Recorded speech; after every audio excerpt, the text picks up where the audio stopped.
gentlemen, please rise. Please rise.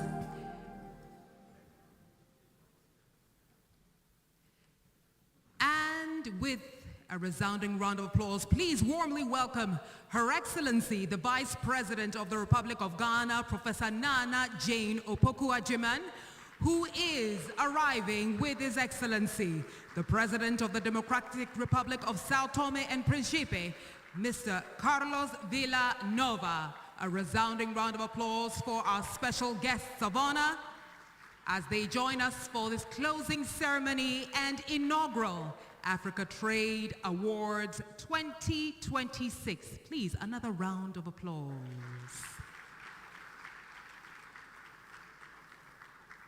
And as we stay standing in readiness, may I kindly ask for the national anthem of the Republic of Ghana.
Ladies and gentlemen, let us pray.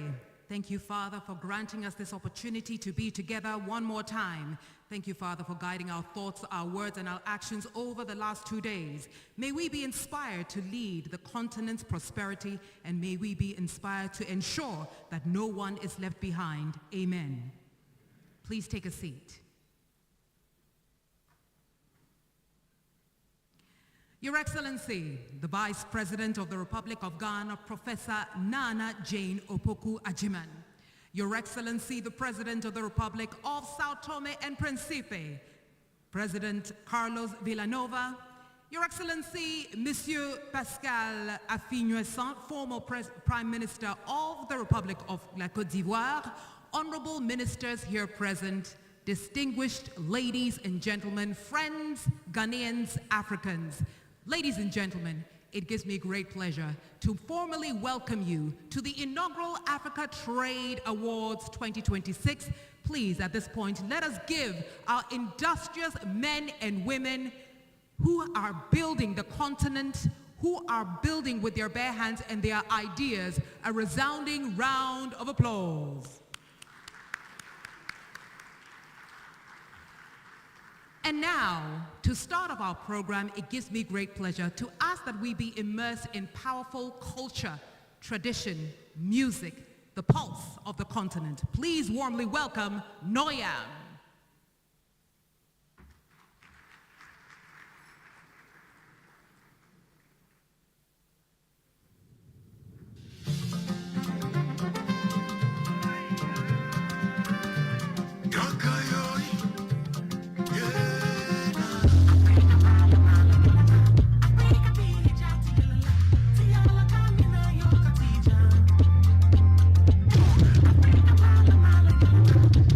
Be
Thank you very much. A round of applause for Noyam.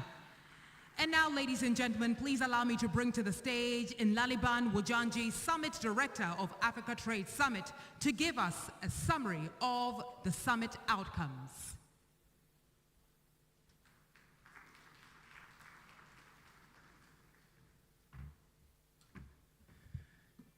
Hello, good evening, everyone. Your Excellencies, honorable and distinguished ministers of state, distinguished invited guests, ladies and gentlemen, friends from the media. This evening, I'm honored to be presenting a declaration from the Africa Trade Summit, which over the past 2 days, we've been deliberating on a number of issues, looking at the transformation that we as the Trade Summit and we as key stakeholders, we would need to contribute to ensure that Africa takes its rightful place in the world. We, the participants of the Africa Trade Summit 2026, convened in Accra, the Republic of Ghana, comprising heads of states and governments, ministers, leaders of industry and finance development agencies, regional and continental organizations, and the private sector, recognizing that Africa's long-term prosperity depends on its ability to industrialize, deepen value addition, and integrate markets across borders, acknowledging that the continent's industrial challenge is no longer a lack of ambition or strategy, but the need for coordinated execution, institutional alignment, and bankable delivery frameworks, and guided by the objectives of the African Continental Free Trade Area, the Agenda 2063, and national industrialization strategies, affirming that infrastructure, energy, finance, and trade systems must function as an integrated economic system in order to support competitive industrial growth, declare as follows. 1. On the industrialization and value chain development, we affirm that Africa's industrialization must shift decisively from the extractive and primary production models toward integrated value chain development, beneficiation, and downstream manufacturing. We therefore commit to advancing regional value chains in strategic sectors including minerals and strategic resources, agro-processing and food systems, pharmaceutical and medical manufacturing. 2. On infrastructure, energy, and the continental backbone, we acknowledge that infrastructure is not an end in itself, but an enabler of industrial competitiveness, and must therefore be designed, governed, and financed as an integrated system.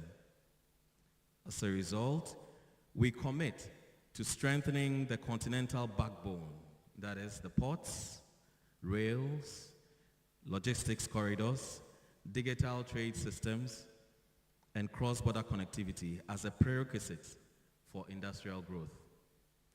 On financing, bankability, and capital mobilization, we affirm that Africa's financing challenge is primarily one of structure and bankability rather than availability of capital.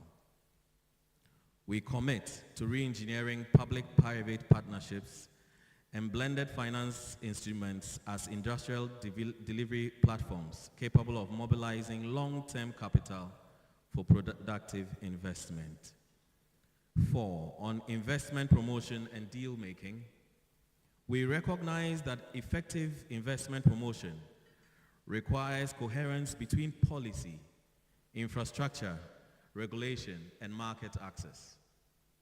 We therefore commit to strengthening investment promotion frameworks that move beyond promotion to facilitation, deal structuring, and post-investment support.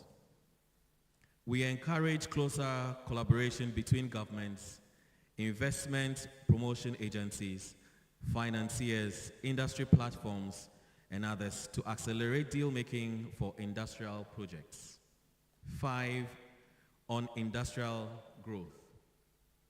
We affirm that Africa's industrial future depends on the participation of SMEs and commit to expanding access to finance and markets for SMEs, supporting innovation, digitalization, and skills development, and then aligning policy and regulatory frameworks to enable growth and competitiveness.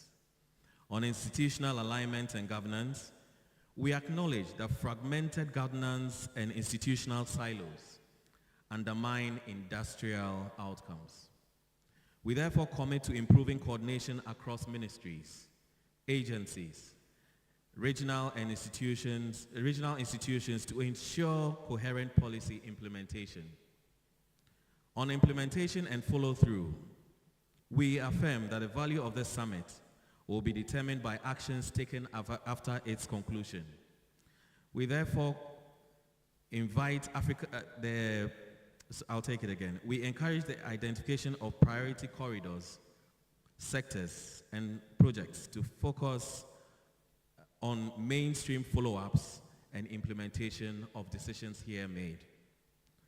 In conclusion, this declaration reflects our shared understanding that Africa's industrial transformation requires discipline, coordination, and sustained commitment.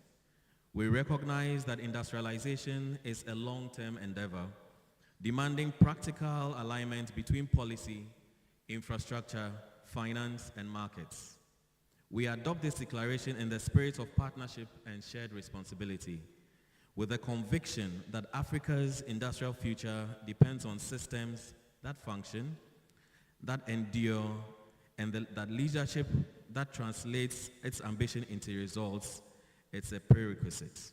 This we adopt in Accra, the Republic of Ghana, on the 29th of January, 2026. Thank you very much. At this point, I'd like to take the opportunity to invite the chairman of the Advisory Council of the African Trade Chamber to give us his remarks. Shall we welcome him with a round of applause?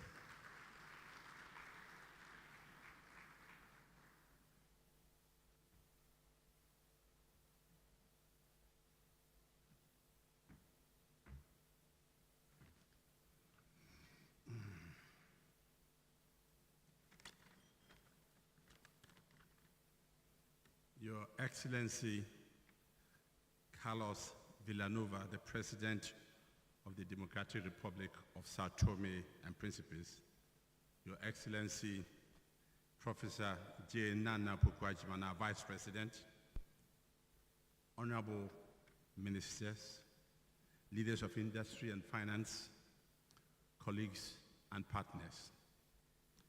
As we draw the curtains on this Africa Trade Summit 2026, let us not merely reflect, we must ignite.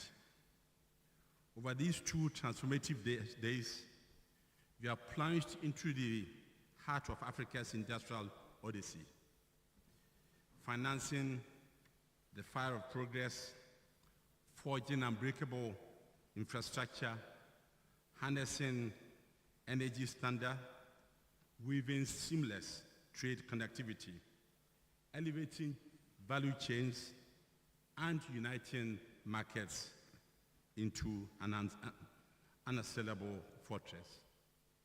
Ladies and gentlemen, voices from political titans, development finance warriors, private sector pioneers, and technical visionaries have converged, illuminating not just the vast horizon of opportunity before us, but the ironclad imperatives to seize it. One thunderous truth echoes across every sector, every vantage. Africa's industrialization is no longer a whisper of intent or a dream deferred. It is a battle cry for coordination, execution, and an unyielding institutional resolve. In mining's depth, agriculture's fertile fields, pharmaceuticals' life-saving labs, manufacturing royal engines, and infrastructure vital veins, the same unbreakable chain binds us. Industrial ascent demands energy that surges without falter, aligned with industrial strongholds and logistics lifelines. Infrastructure must be the sword of production and trade, not a mere pathway. Borders must be bridges of boldness, not barriers of bureaucracy. Finance must fuel bankable visions, rooted in demand and governed by granite predictability. Ladies and gentlemen, these are not solitary sparks. They indeed blaze only when fused into a single scorching inferno. Dare we let fragmentation dim our destiny? This summit has forged a seismic shift from scattered silos of symphony of systems to symphony of systems, from hollow proclamations to hammer strike implementation, from vague visions to laser-edged priorities. This is not retreat from ambition. It is an ambition armored, charging forward with purpose. And let us be clear, ladies and gentlemen, industrialization surges not through frantic frenzy, but through fierce focus. Pinpoint those corridors, sectors, and value chains where synergy ignites, where united action yields triumphs in timelines that transform lives. Scatter our strength, and we scatter our future. Concentrate it, and we conquer continents. Our finance forums have unveiled a vital verdict. Capital circles Africa like a hawk, but they perches only on peaks of preparation. Investors and allies seek summits of structure, projects polished to perfection, risks widely wielded, regulations as steadfast as stars, institutions radiating credibility. This demands an unbreakable alliance. Governments as guardians, financiers as fuel, private sector as the forge. Ladies and gentlemen, who amongst us will rise to wield this bond? In this crucible, the African Trade Chamber emerges as the anvil of the action, not as a shadow to supplant, not an echo to duplicate, but a bridge builder across chasms. Linking policies peaks to industries plants, national nerve to regional rural, ambitions altitude to execution earth. Our mission, ladies and gentlemen, spark alignment that endures, dialogues that delivers, momentum that marches beyond these walls.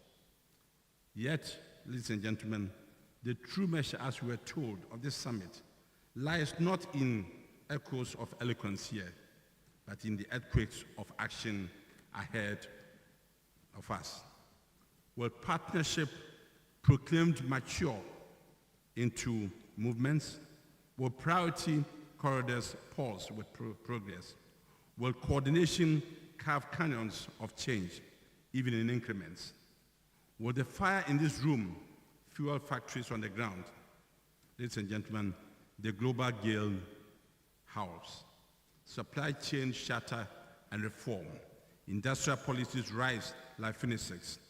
Investment wars rage. Africa, ladies and gentlemen, we must seize this moment. We must seize this storm. We must respond with coherence that commands reliability, that rivets. Systems that serve producers, traders, investors with unerring eloquence and excellence. In the face of President Trump's tariffs tempest, China's colossal chess, and climate cataclysm, we must be selfish guardians of our fate, as I said yesterday. We must implement after us our unbreakable shield, turning inward to unleash our inner empire. We must wake up, Africa. The new world demands defiance, not deference. In closing, if this summit has sharpened our swords and seared our souls. Let it propel us to discipline that dazzles, coordination that conquers, focus that forges empires. Industrialization is no sprint. It is an epic saga, advanced by relentless resolve, not fleeting flair. The charge is yours. Carry this clarion into conquest, fueled by realism's rigor, partnerships' power, shared sovereignty. Let us build confidence brick by brick, transformation triumph by triumph. Africa, you are not emerging. As I said yesterday, you are erupting. Let us rise as the unbreakable block, the middle power that moves mountains, the continent that claims its crown. Thank you.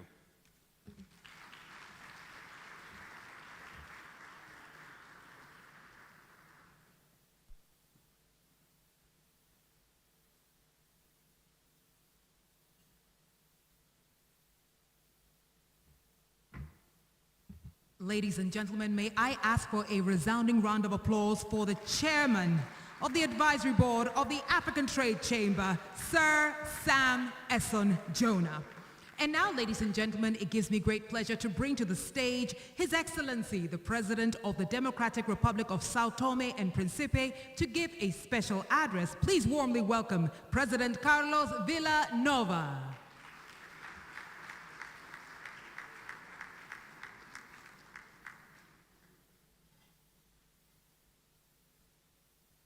Tech team, if I can have the house lights on, please, to illuminate the podium, please. House lights, please.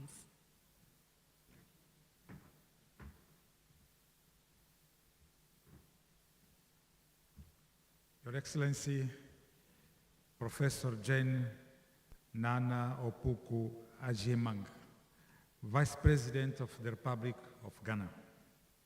Your Excellency, Pascal Affi N'Guessan, former Prime Minister of the Republic of Côte d'Ivoire. Honorable Ministers, leaders of industry and finance, representatives of regional and continental institutions, ladies and gentlemen. When summits conclude, what lingers is not the elegance of our words, but the weight of our choice. Applause fades. Declarations are achieved. What endures is whether political leaderships, translators, share understanding into a different way of governing. That is the test before us now. Africa has spoken for many years about industrialization, connectivity, and integration. We have produced strategies, signed agreements, and announced ambitious projects. Yet, we must be honest with ourselves. The distance between our intentions and our outcomes remains too wide. This summit has been important not because of it introduced new ideas, but because it confronted us with an uncomfortable truth.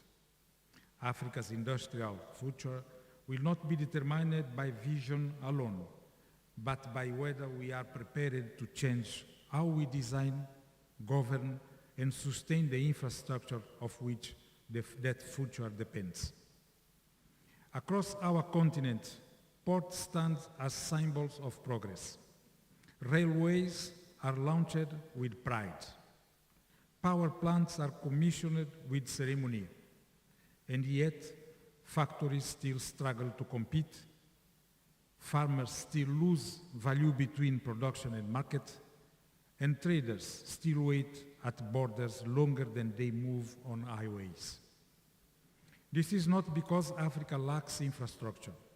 It is because too often we have treated infrastructure as an object to be built rather than a system to be made to work.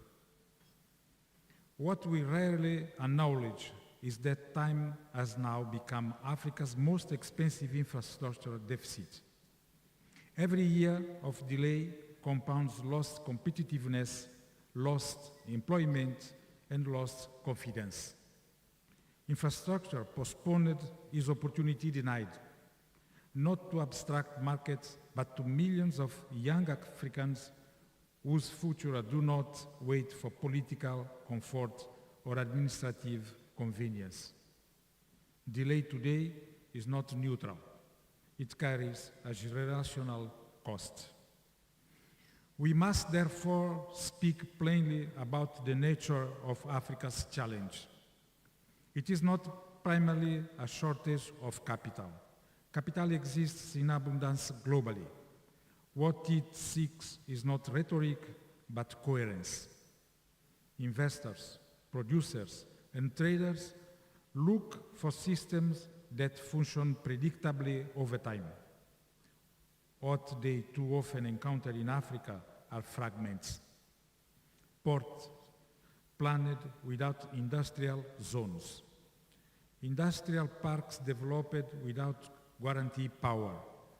Rail lines negotiated without firm offtake. And corridors that lose their efficiency the moment they reach a border. We have organized our states in silos, while expecting our economies to behave as integrated systems. That contradiction can no longer be sustained, and this is where leaderships must be tested. The future will not reward the country that builds the largest port in isolation. It will reward the region that moves goods faster, powers industry reliable, clear borders predictable, and offers confidence to investors behind electoral timelines. We must also confront the global moment in which we stand. The world is not waiting for Africa to become ready. As we said yesterday, supply chains are being reorganized. Industrial policy has returned with force across advanced and emergency economies alike. Capital is being redeployed with speed and selectivity. In this environment, delay is not nearly costly. It is displacing. Opportunities that pass through our ports today will not return tomorrow if we fail to another them to production and value creation. We must also confront the way we speak about energy. For too long, success has been measured in megawatts installed. Industry measures success differently. It measures reliability, stability, and predictability. No industrial corridor can function without guaranteed power. No manufacturing economy can grow on intermittent supply. Energy policy must therefore cease to be treated as a purely technical matter and be recognized for what it is, a central pillar of industrial strategy. Where power planning is not aligned with ports, industrial zones, and logistics hubs, we should not pretend we are building for industrialization. The same honesty is required in how we manage our borders. There is no clear indicator of political seriousness than the efficiency of border systems. Every inconsistent rule is a signal that integration exists more in declaration than in practice. Physical infrastructure without modern customs systems, digital processes, and harmonized transit rules is unfinished work. And unfinished work does not inspire confidence. We must also be clear about financing. The challenge is not to be absent of interest in Africa, but the absence of bankable structure. Public-private partnerships and blended finance allocated, governance is credible and policy is predictable. They fail where infrastructure is announced before it is structured. The responsibility of political leadership is not to replace private capital, but to prepare the conditions under which it can invest responsibly and at scale. This requires a different understanding of courage. The courage required of us now is not only the courage to build, but the courage to stop building what does not serve our future. It is the courage to say no to prestige projects that lack economic logic, to suspend initiatives that cannot be sustained, and to coordinate rather than compete with coordination delivers greater value.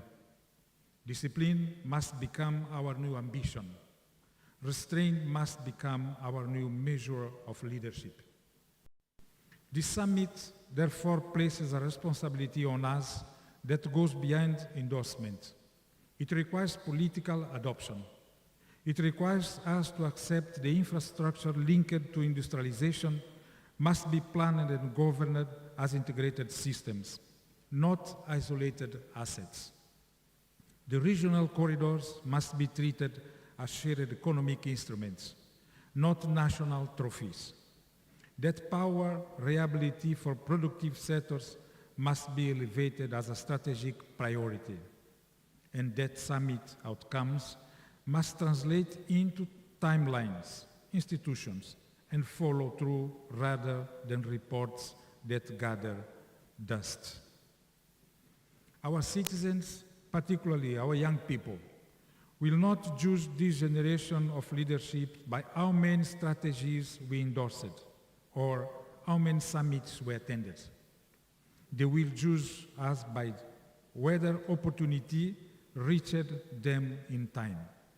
They will ask not for what we promised, but what we deliver when the moment demanded courage and clarity. It is in this context that I call directly on Africa governments, regional institutions, and international financial institutions to move beyond expressions of goodwill and to actively support the work of key institutions, such as the African Trade Chamber. Over the past 2 years, we are all can attest that the Chamber is not merely a platform of dialogue. It is emerging as a vehicle for alignment between policy and industry, between public ambition and private capital, and between continental vision and practical delivery.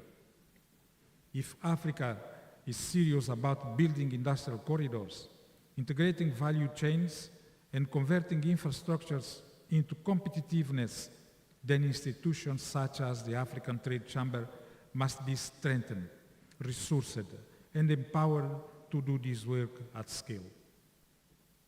I urge our development finance institutions, multilateral partners, and private financiers to engage with private sector-led institutions like the Chamber, not as observers, but as partners, supporting corridor preparation, industry onshoring, and bankable project development.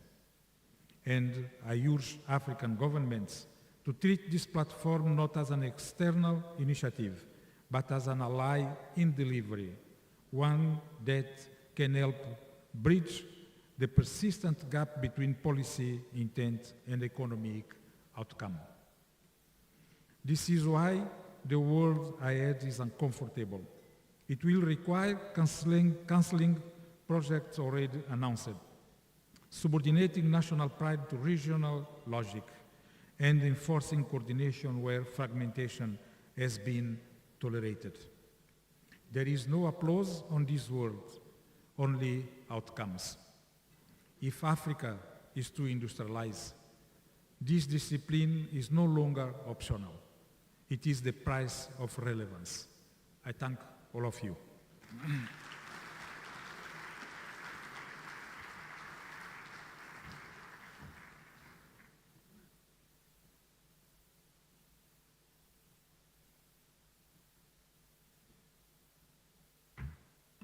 Ladies and gentlemen, His Excellency has been with us since yesterday. A resounding applause for him, for his endorsement, and for being part of this inaugural Africa Trade Summit 2026. Dinner is now served. With respect and humility, may I ask that you remain seated until our ushers have asked your table to go to serve yourselves. Right outside the door, we have 2 serving stations, one to the left, one to the right. Our ushers, if I may ask you to be standing by, the high table shall be served. So if I can ask the waiters and waitresses to humbly support and feed, so to speak, the high table. But for now, I'm going to ask Characters Band to take over. Over the next 20-25 minutes, we'll have dinner and then go straight into the awards immediately after. Have a good dinner.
Ufunu moja.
keeping our dinner energized. And now we move into the highlight for the night.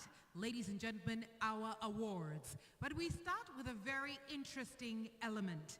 Now, distinguished excellencies, ladies and gentlemen, over the past year, the Future Trade Leaders Fellows have engaged directly with the challenges of African trade, challenges we've discussed over the last 2 days. Of course, from the promise and complexity of the AFCFTA to export readiness, market access standards, competitiveness, value chains, and more. Tonight, we recognize 125 fellows here represented by a cute collective of 4. It gives me great pleasure to bring to the stage the General Manager of Africa Trade Chamber to recognize our Future Trade Leaders Fellowship Cohort 2025. Please warmly welcome Patricia Sophia Opong.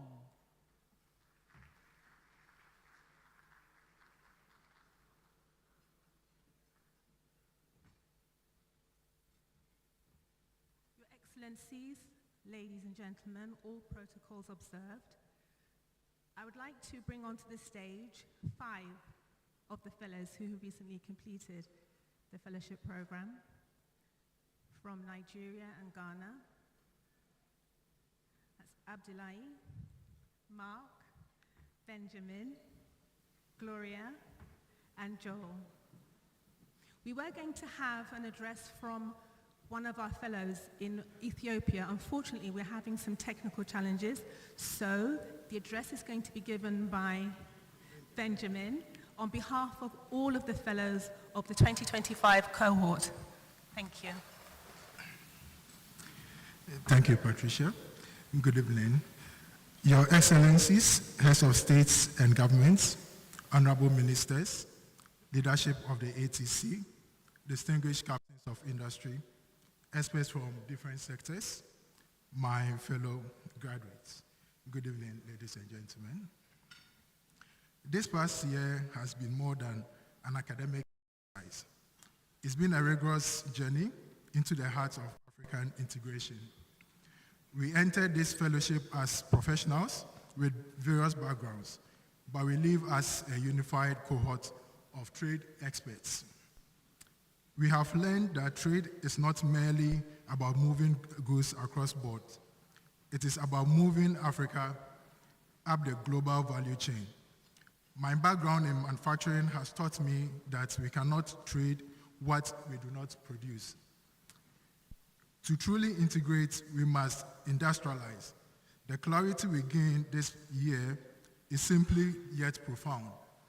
Trade policy is the engine, but industrial capacity is the fuel. We have spent the last 12 months deconstructing the complexities of the Africa Free Trade Continental Area, debating the nuances of rules of origin, and seeking clarity on how digital trade can leapfrog traditional barriers. What defined our cohort was not just intellectual depth, but a relentless focus on practicalities. We didn't just ask what the policy should be, we asked how it will impact the small-scale traders in Goma, in Ghana, in Liberia, in Togo, and then in Nigeria, or the manufacturers in Addis Ababa. To the seniors present today, we have laid the foundation. We have shown the political will to imagine an Africa without borders. Our responsibilities as the class of 2025 is to build upon the foundations with precision and integrity. We recognize that entering the workforce at a pivotal moment, the world is watching Africa's industrialization. As emerging policy professionals, our charge is to ensure that Made in Africa is not just a slogan, but a global standard of excellence. We commit to being a technical hands that turn regional integration from a legal framework into a lived reality for 1.4 billion people. We accept the responsibility to advocate for inclusive growth, ensuring that trade services as a bridge to prosperity rather than a barrier to entry. To my fellow graduates, our fellowship has ended, but the work is only beginning. Let us carry the clarity and professionalism we honed through this year into every boardroom and ministry we enter. On behalf of my fellowship, I want to thank the ATC and our mentors for investing in us. We do appreciate the effort you put in for bringing us here. We thank you very much. We leave this fellowship not just with certificates, but with a mandate. Excellencies, thank you for your vision. We look forward to working alongside with you in your ministries, your boardrooms, and your agencies to build the integrated, prosperous Africa we all believe in. We are ready to lead. We are ready to innovate, and above all, we are ready to trade. Thank you very much, and congratulations to myself and to my fellow colleagues.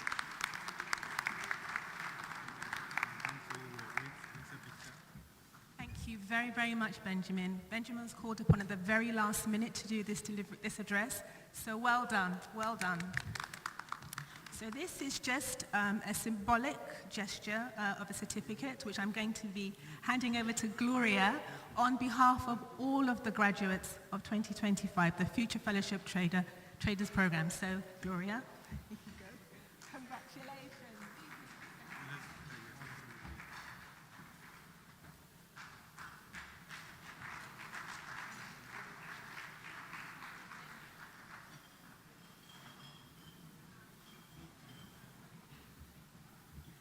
A hearty congratulations to the 2025 cohort of the Future Trade Leaders Fellowship, which brings us now to our crescendo, to our highlight for the night. It gives me great pleasure to invite the director of the Africa Trade Awards, Mohamedou Hayatou, to give us a brief overview of the Africa Trade Awards 2026. Mohamedou, can you do us the honors, please?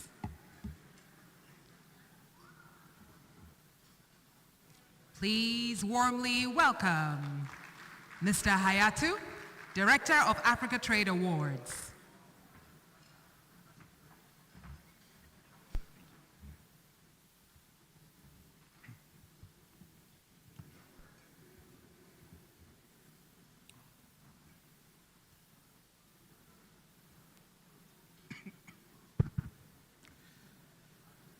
Excellency, Mr. Carlos Villanova, President of the Republic of Sao Tome, Excellency Professor Nana John Opoku Agyeman, Vice President of the Republic of Ghana.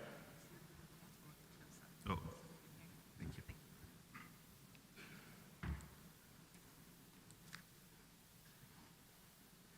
Excellency Pascal Affi-N'Guessan, former Prime Minister of the Republic of Côte d'Ivoire,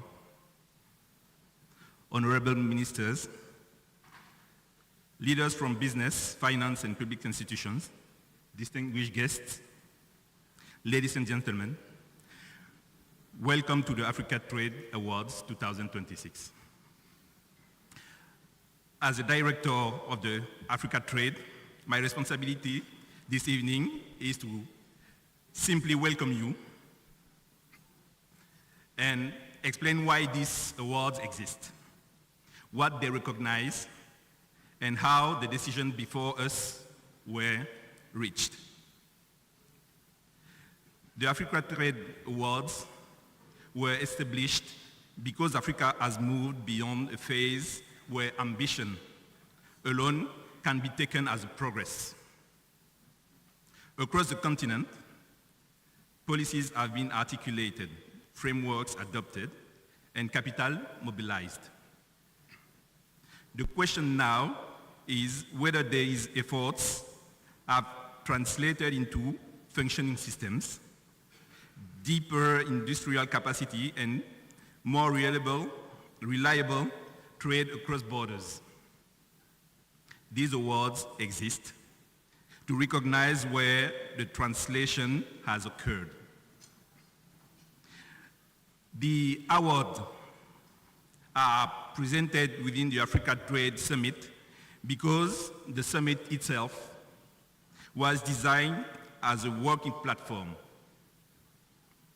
It brings together those who shape policy, finance, production, build infrastructure, manage trade systems, and operate enterprises. The summit looks forward to what must still be done. The award recognizes what has already been done and what can be done and shown to have changed outcomes in practice. The African Trade Chamber established this recognition framework to give structure and credibility to how progress is acknowledged. Many of the contributions that advance trade and industrialization in Africa do not attract public attention.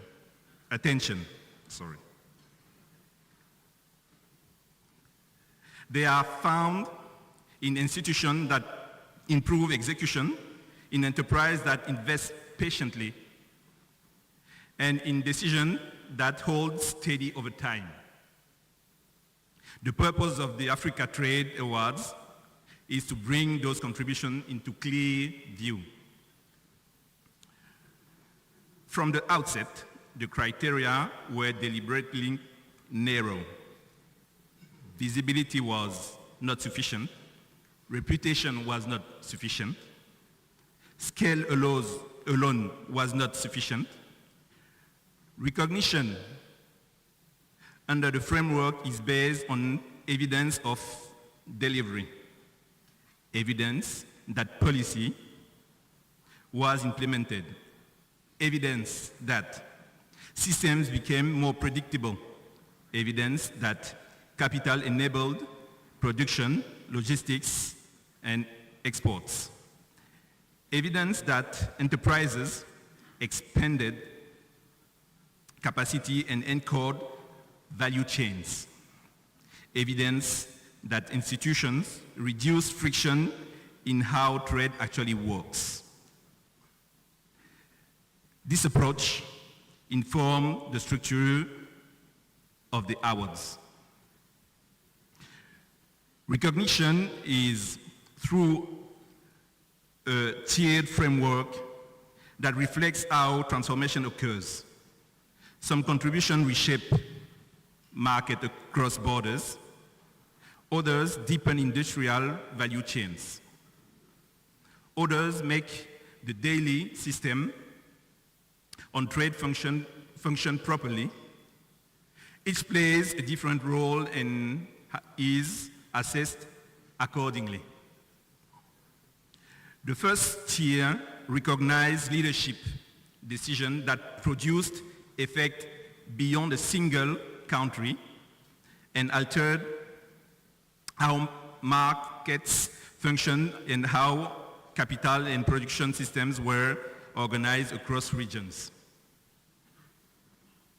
The second tier recognizes industrial and value chain execution, including manufacturing, beneficiation, energy systems, agro-industry, pharmaceutical, and advanced industrial processes where sustained output was achieved.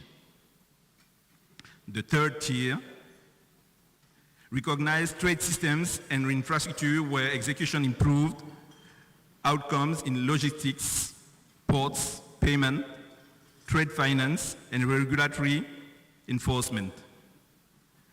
The final tier is reserved for exceptional long-term contribution that has shaped institutions and or sectors in way they endure. These recognitions are not awarded annually and reflect cumulative impact. The integrity of this process is essential.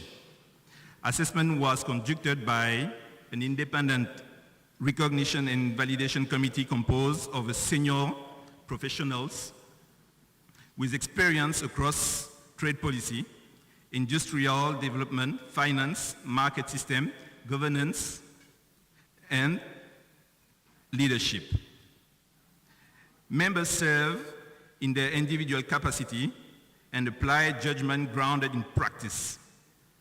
Their work was supported by independent professional verification and confirmed accuracy and consistency with the evidence. This process exists for one reason. Recognition must be credible if it is to mean anything.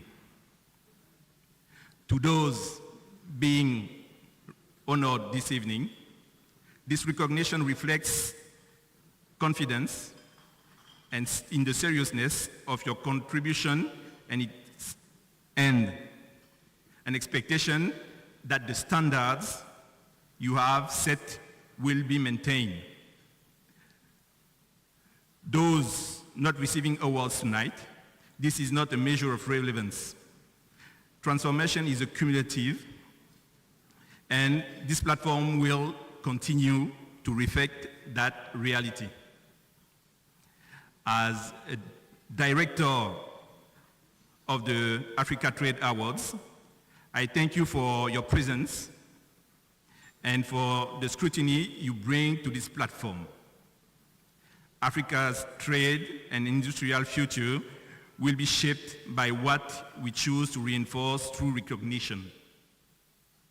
These awards are one way of making that choice clear. Thank you.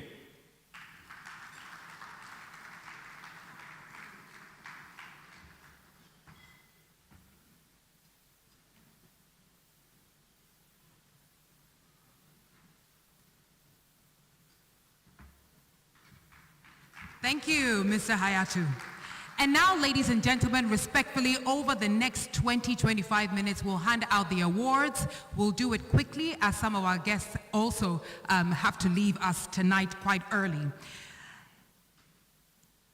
Our first award is for Trade and Industrial Finance Institution and given to the Trade and Development Bank. Before we play the video, please allow me to bring the presenter on the stage. If I may kindly have our board chair for the advisory group, Sir Sam Jonah, to hand out our first 3 awards. Please give him a round of applause. Sir Sam Jonah, you will stand right behind me, or you can stand right to my right, wherever you're most comfortable, sir. And now, the winner of the Trade and Industrial Finance Institution is Trade and Development Bank Group. A round of applause. Now the video.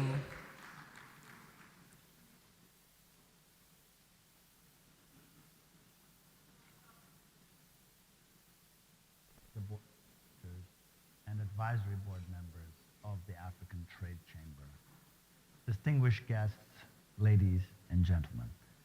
We're deeply honored at TDB Group to receive the Trade and Industrial Finance Institution of the Year Award. Ladies and gentlemen, the recipient will be represented here tonight. Trade and Development Bank Group, the representative for the recipient, please get on stage for your award. Sir Sam Jonah, you may hand over the award in the middle of the stage or on the middle of the stage. Congratulations to Trade and Development Bank Group. Congratulations. Thank you. The Industrial Energy Project of the Year goes to the Grand Ethiopian Renaissance Dam, otherwise known as GERD. Ladies and gentlemen, take a look at the video.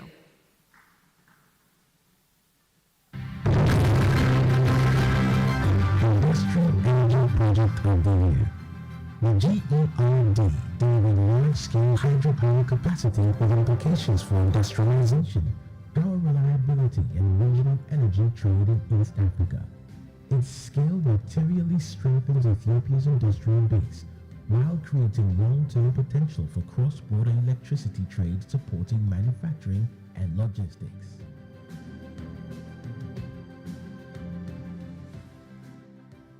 Thank you. May I have the representative of the Grand Ethiopian Renaissance Dam taking home the Industrial Energy Project of the Year.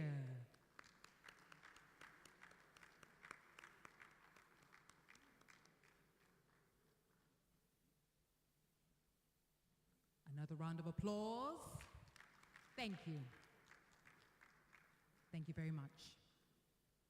And one last one for Sir Sam Jonah. Thank you. Industrial Technology and Automation Award goes to the Bakresa Group. Take a look at the video. Bakresa Group, a family-owned business founded by Mr. Saeed Salim Bakresa, started operations in 1975. The group started its operations as Azam Restaurant in Kariakor. It grew to more than 27 companies and operates in more than 9 African countries.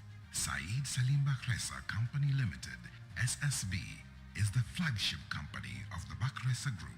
This entity's business activities are divided into 3 divisions: grain milling, transport, and inland container depot.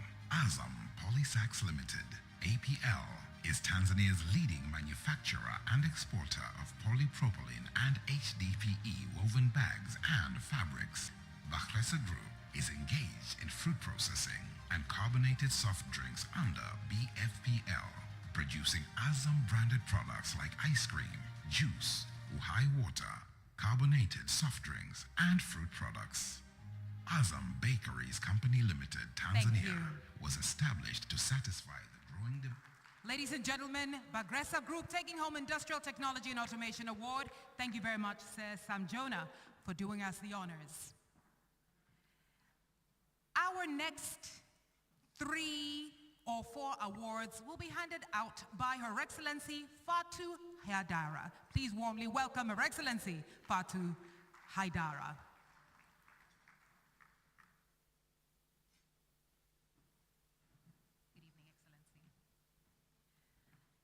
The next award is Enterprise and Expansion Award going to the one and only Ethiopian Airlines. Take a look. Enterprise and Expansion Award, Ethiopian Airlines. Ethiopian Airlines delivered one of Africa's most consequential scale-ups in logistics and connectivity during the 2020 to 2025 period. While global aviation contracted, the airline expanded cargo operations, fleet capability, logistics hubs, and route networks, positioning itself as Africa's leading trade-enabling aviation platform. Its scale-up extended beyond passenger travel to become a continental logistics backbone, supporting medical supply chains, industrial cargo, and time-sensitive trade across African markets. The airline's execution strengthened intra-African connectivity and ensured continuity of trade flows during periods of global disruption. Ethiopian Airlines' growth reflects systemic scale, while expansion in assets, routes, and cargo infrastructure delivered continent-wide spillover benefits for trade, industry, and supply chain resilience. Ladies and gentlemen, Ethiopian Airlines taking home the Enterprise and Expansion Award.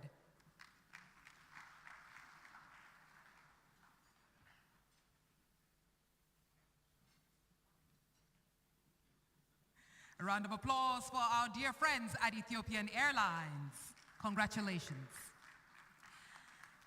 Ladies and gentlemen, our next award is the Africa Trade Finance Architect of the Year, and this goes to the African Export-Import Bank, otherwise known as Afrexim Bank. Take a look. The African Export-Import Bank, a proudly Pan-African institution with a vision to transform Africa's trade. Our mission: to stimulate a consistent expansion, diversification, and development of African trade, while operating as a first-class, profit-oriented, socially responsible financial institution and a center of excellence in African trade matters. We are now the Afrexim Bank Group, comprising Afrexim Bank, our subsidiaries, FEDA, the Fund for Export Development in Africa, and Afrexinsure, offering specialized insurance for trade and investment in Africa, and our managed trust funds. We are headquartered in Cairo, with 6 regional offices and 1 in the Caribbean.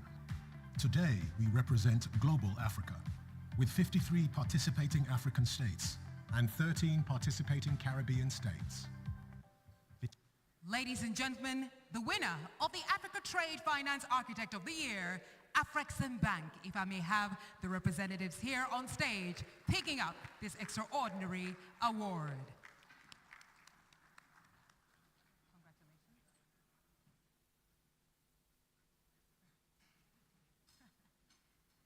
Thank you very much.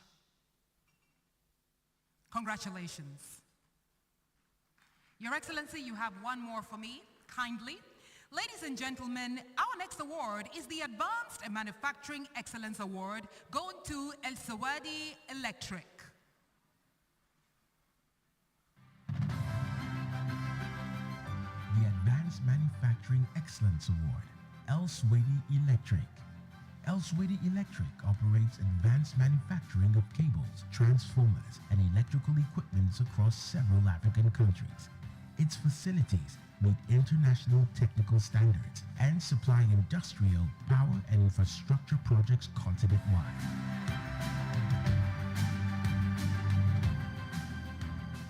Ladies and gentlemen, congratulations to El Sawadi Electric. And do we have, yes, we have a representative, please, a round of applause for the Advanced Manufacturing Excellence Award. One more time, it's El Sawadi Electric. Congratulations. Thank you very much, sir. Thank you. Your Excellency, you may now take your seat.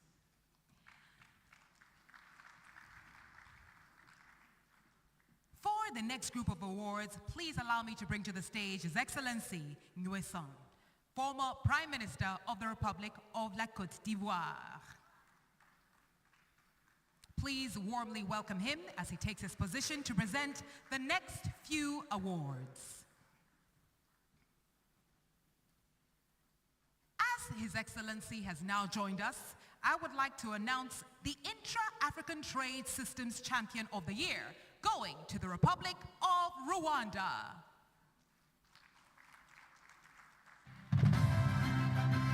Intra-African Trade Systems Champion of the Year, Rwanda. Rwanda is recognized for executing an end-to-end trade facilitation system that integrates customs efficiency, logistics reliability, standards enforcement, and private sector enablement. Measurable reductions in border clearance times and consistent interagency execution position Rwanda as a dependable node for regional trade in East and Central Africa. Congratulations, Rwanda.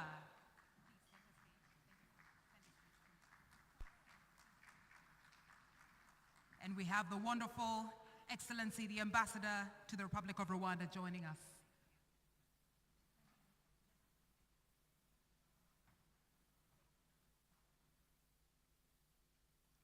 Congratulations for being the Intra-African Trade Systems Champion of the Year. Well done. Our next award is the National Trade Policy Impact Award, going to Ghana Link. Every nation's growth depends on how efficiently it connects, trades, and secures its borders. Ghana Link Network Services Limited is a leading indigenous technology company, delivering innovative digital solutions that power international trade facilitation and border management in Ghana. Our expertise spans intelligent cargo management systems, electronic cargo tracking, weighbridge infrastructure, non-intrusive cargo scanning, data centers, and secure network solutions designed to ensure transparency, efficiency, and national security. In partnership with the Ghana Revenue Authority Customs Division, Ghana Link has played a pivotal role in modernizing customs operations, enhancing compliance, and protecting government revenue. Congratulations to Ghana Link. Our next award is the Trade Infrastructure and Systems Impact Award, going to the Pan-African Payment and Settlement System, otherwise known as PAPS. Take a look. In 2025, PAPS continued to transform cross-border payments in Africa, making trade faster, simpler, and more secure across the continent. The PAPS ecosystem, powering seamless payments across Africa. Our footprints grew stronger than ever, We expanded PAP's coverage to 20 African countries, connected 160 plus commercial banks, 15 switches, and 5 of Africa's largest fintechs, covering 4 African regions, bringing seamless payments closer to individuals, traders, SMEs, and corporates. This network represents more than numbers. It represents people, businesses, and opportunities. Today, PAPS touches a population of over 1.12 billion people, supports 600 million bank accounts, and integrates 200 million active mobile wallet accounts. And the impact? Nothing short of transformational. We've reduced transactional costs by 96%, cut processing time by 99.9%, Ladies and gentlemen, and lowered the need for... Please, a round of applause for PAPS, Mike Ogbalu III, who is the CEO. Your Excellency, you may go back to your seat. Thank you so much for supporting us. The next batch of awards will now be presented by the President of the Republic of Sao Tome and Principe, Your Excellency Carlos Villanova. Please do us the honors of joining us up on stage to present the next batch of awards.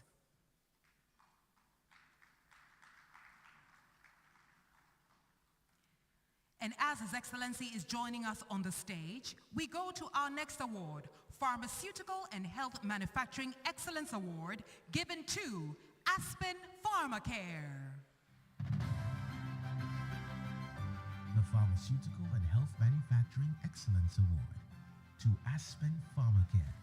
Aspen Pharmacare is recognized for establishing and operating the most advanced pharmaceutical manufacturing capacity on the African continent. Its facilities produce complex formulations, including sterile injectables and essential medicines under stringent international regulatory standards, supplies multiple African markets, and contributes to regional pharmaceutical resilience and industrial growth. Ladies and gentlemen, the Pharmaceutical and Health Manufacturing Excellence Award, Aspen Pharmacare. Congratulations. Thank you, sir. Our next, I heard you, but I pretended not to hear you. Forgive me. Our next award is the Trade Infrastructure and Logistics Excellence Award, going to the African Global Logistics. Please listen and watch the video.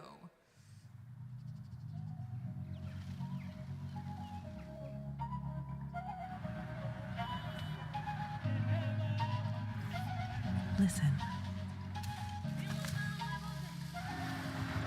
This is the sound of humans moving across the earth, of the wonders they draw from the ground. Hear the call of adventure, the desire to always go further, higher.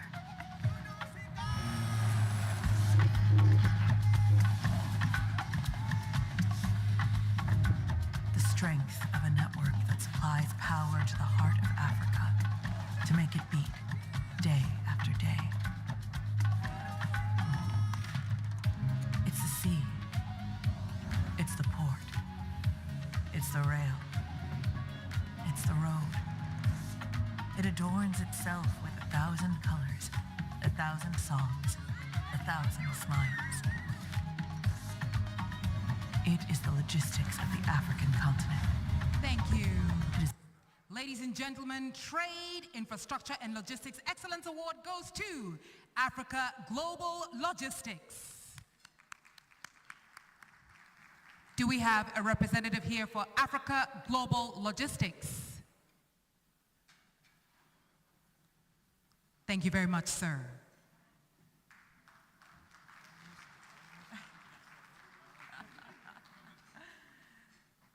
Thank you so much. Your Excellency, you have one more. SME Trade Expansion Platform of the Year. Thank you, sir. SME Trade Expansion Platform of the Year goes to Flutterwave. SME Trade Expansion Platform of the Year. Flutterwave. Flutterwave provides cross-border payment infrastructure that enables SMEs to receive and make payments across African and global markets. Its platforms reduce transaction friction and support SME participation in e-commerce and export activity.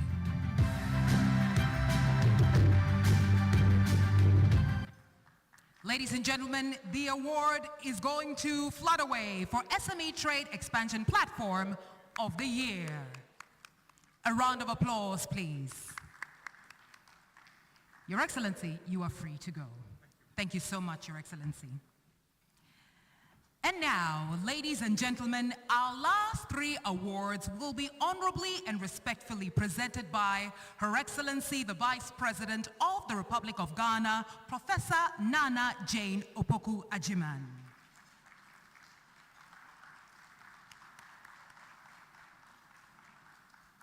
And as Her Excellency joins us on the stage, it gives me great pleasure and it is an honor to announce our last three recipients. Your Excellency, good evening and you're very welcome.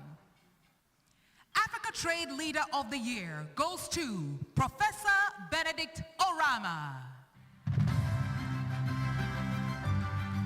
Africa Trade Leader of the Year, Professor Benedict Orama, the former president of Afri-Exim Bank. As president of Afri-Exim Bank, Orama's leadership reshaped the architecture of African trade finance, including the expansion of intra-African trade support, crisis response trade liquidity, industrial project financing, and AFCFTA-aligned instruments. His tenure directly influenced how African trade is financed and executed at continental scale. Congratulations to Professor Benedict Orama. Our next award recipient is Woman in Trade and Industry Leadership Award, going to none other than Madame Patricia Poku Diaby. Women in Trade and Industry Leadership Award, Patricia Poku Diaby. As founder and CEO of Plot Enterprise Group, Patricia Poku Diaby led the development of large-scale agro-industrial processing in cocoa and food manufacturing. Her leadership expanded value addition within Africa's cocoa sector and strengthened regional supply chains serving African and global markets. Congratulations to our Women in Trade and Industry Leadership Award, Patricia Poku Diaby. Women in Trade and Industry Leadership Award. Congratulations. Ladies and gentlemen, the moment we've all been waiting for, the moment that was announced yesterday. It gives me great pleasure and it is a collective honor to be awarding the Africa Trade Legacy Award to Gervais Jondo. Tonight we call him His Excellency, we call him Honorable for doing so much for us. By a singular African mind, a man whose vision has literally connected Africa by land, air, and trust. Gervais Kofi Jondo. Gervais' journey began in the shadows of colonialism. Raised under strict discipline, he learned early order, sacrifice, and service. And he chose a path to become the first, a pioneer. He began reforming Togo's social protection system in the 1960s, running it with military precision and incorruptible standards. But the national stage wasn't enough. He saw further. The real work, he believed, was across borders. Not Francophone or Anglophone, just African. In his 40s, he asked a simple but radical question. Why don't Africans have a bank of their own? The answer became EcoBank, a Pan-African bank built without donor funding, no foreign control, just 1,200 African shareholders uniting from 14 countries. By 2025, it had grown into Africa's largest financial network.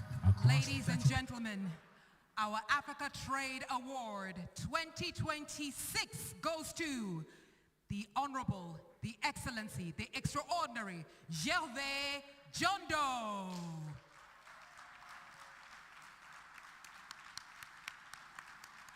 Congratulations, sir, for being an extraordinary industrialist, for being a proud son of the soil, for being a trailblazer, for carrying the flag of each of our 54 countries high, literally in the sky with ASCI, and across borders with EcoBank. We celebrate you. Ladies and gentlemen, another round of applause for our ultimate winner tonight, the Africa Trade Legacy Award winner, Gervais John Doe.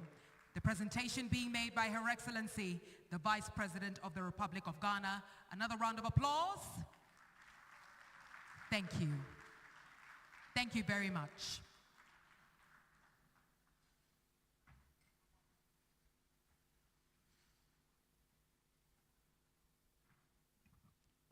And now, photographers, please grab that moment.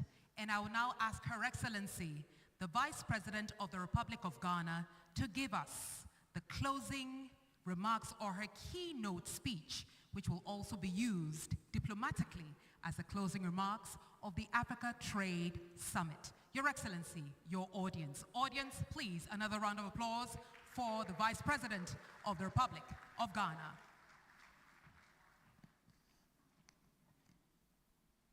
Your Excellencies, distinguished guests, ladies and gentlemen, what a lovely evening. Or you disagree with me? Please. Today we have celebrated individual and institutional excellence, a continental spirit, and a resolve to advance Africa's industrialization agenda at a faster pace. On behalf of the President of Ghana, His Excellency John Dramani Mahama, I congratulate all award recipients. Your leadership, thank you. Your leadership, resilience, and imagination contribute tangibly to the Africa we are all determined to build. Across the continent, African enterprises are processing, manufacturing, building platforms, and creating globally competitive brands. Small and medium enterprises continue to support our economies, create jobs, and expand regional trade.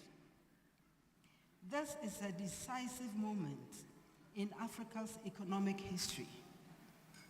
With the African Continental Free Trade Area now in force, our continent has created the largest free trade area in the world by number of participating countries, linking 1.3 billion people within a market of over $3 trillion. You don't think this is impressive?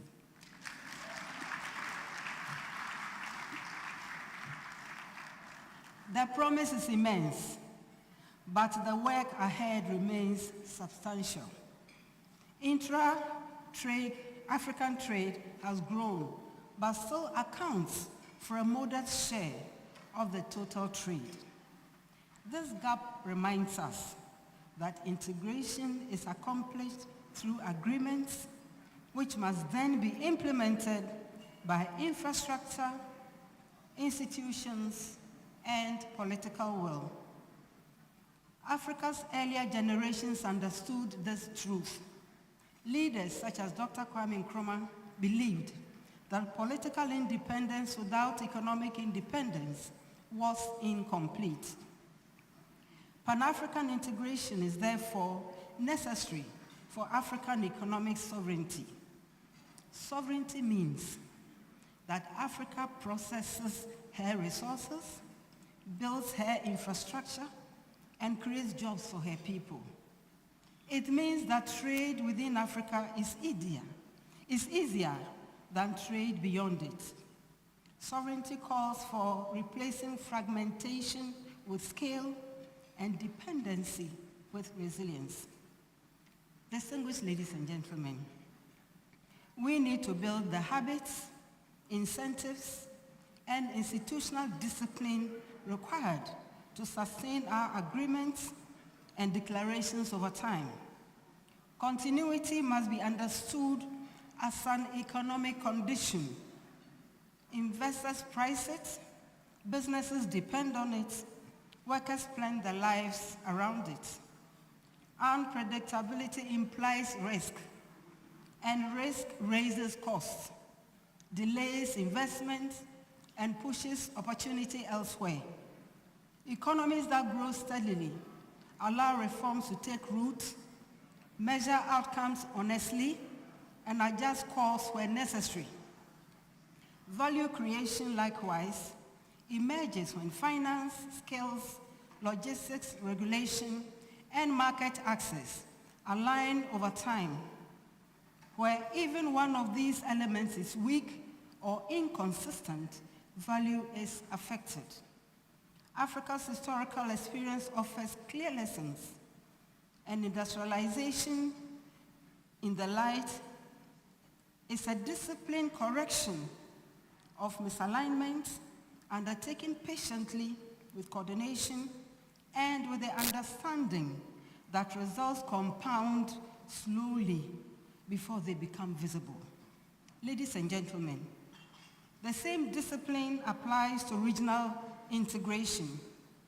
This succeeds when behaviors adapt to our agreements, when border officials apply rules consistently, when regulators recognize one another's standards, and when transport corridors function as economic systems.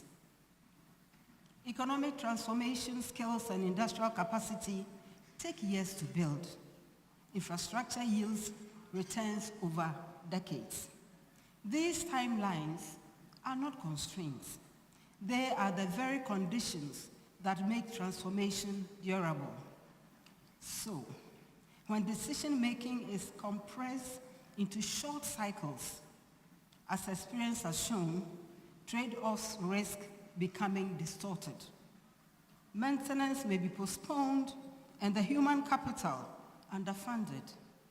Projects are selected for speed rather than impact in systems under pressure. The result is growth that cannot absorb shocks and systems that falter under pressure. Extending our time horizon is therefore sound risk management. When our vision is assessed in the future, it will be judged by whether infrastructure projects were completed within a reasonable time and cost, whether firms scaled or remained competitive, whether trade was cost-effective, faster and predictable, and whether institutions retained trust. The momentum we have seen across the continent reflects effort, coordination, and leadership. To sustain that momentum, we must continue to invest deliberately in some interconnected areas, including the following. First, intra-African trade. Second, an industrial policy that supports priority sectors, builds skills, and embraces sustainable production. Third, infrastructure and connectivity. Fourth, innovation and technology. And finally, institutional capacity and governance, without which no reform can endure. These are practical priorities. Ghana is committed to playing her part in this continental transformation, and I trust the rest of us will do the same. Our 24-hour economy initiative is designed to unlock productivity by aligning infrastructure, financing, and institutional coordination, ensuring that economic activity is no longer constrained by inefficiency or lost time. Complementing this is the government's transformational infrastructure development program, which provides the backbone for trade and industrialization and aligns national development with ECOWAS's regional goals and the African Union's continental objectives. Every road, port, energy project, and digital investment in Ghana strengthens our economy and the wider African trading system. This transformation cannot succeed without Africa's youth, who are our innovators, entrepreneurs, and problem solvers. And guess what? Africa's women are also central actors to commerce. I think he wants me to repeat that, so I'll repeat it. Africa's women are also central actors in commerce, industry, leadership, and more. The SMEs remain essential to our economies. Inclusive growth is therefore more resilient and sustainable. Our future industrial champions are already here. Our responsibility is to remove barriers and expand opportunity. Ladies and gentlemen, as we bring this summit to a close, we bear in mind that Africa's transformation is a distant ambition. Our future is being built by governments, businesses, institutions, and citizens acting with purpose. Let us all recommit to this work ahead with clarity, with courage, and with unity. Congratulations once more to the award winners. I want to thank you for your kind attention. Enjoy what is left of Accra, travel safely, and greet all our relatives. Thank you very much.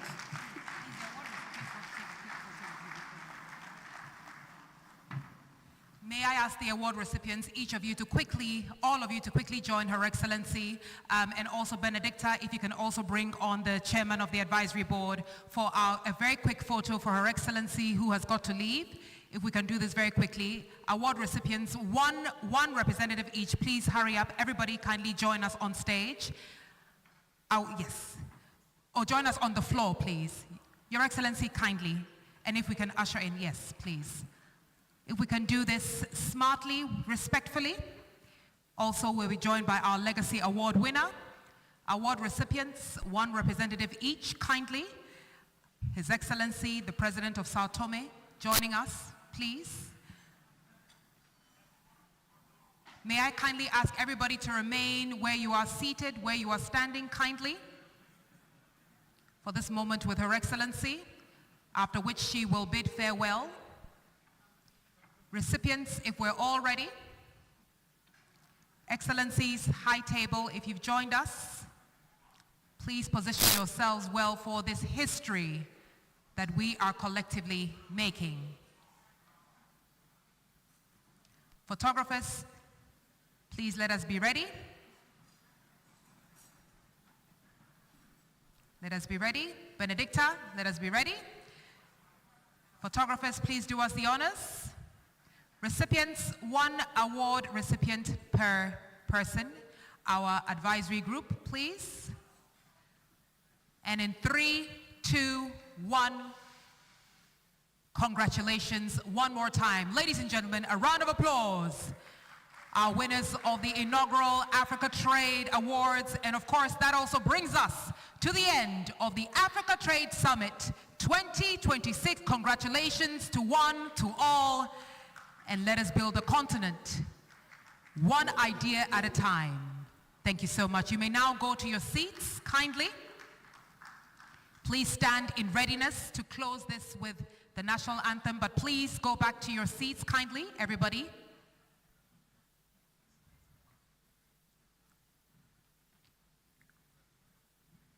May we be escorted back to our seats. Thank you. Thank you so much for helping us do this in a quick and orderly fashion. Tech team, in 30 seconds, in 15, ladies and gentlemen, please be upstanding and let us honor the land on which we stand by singing the Ghana National Anthem.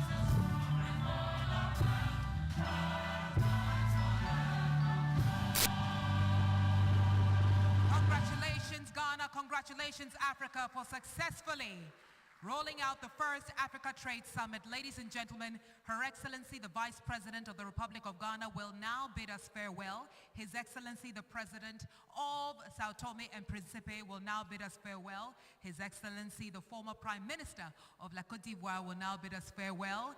The Chairman of the Advisory Board, Sir Sam Jonah. We've got, of course, Her Excellency Haidara also bidding us farewell. While the high table goes, the rest of us will party the night away. Characters Band. It's a Thursday, make it feel like a Friday night. My name is Anita Erskine. It's been an honor to serve you. Ladies and gentlemen, have a good night.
Every generation reaches a point when it must decide to be shaped by the world or to shape it.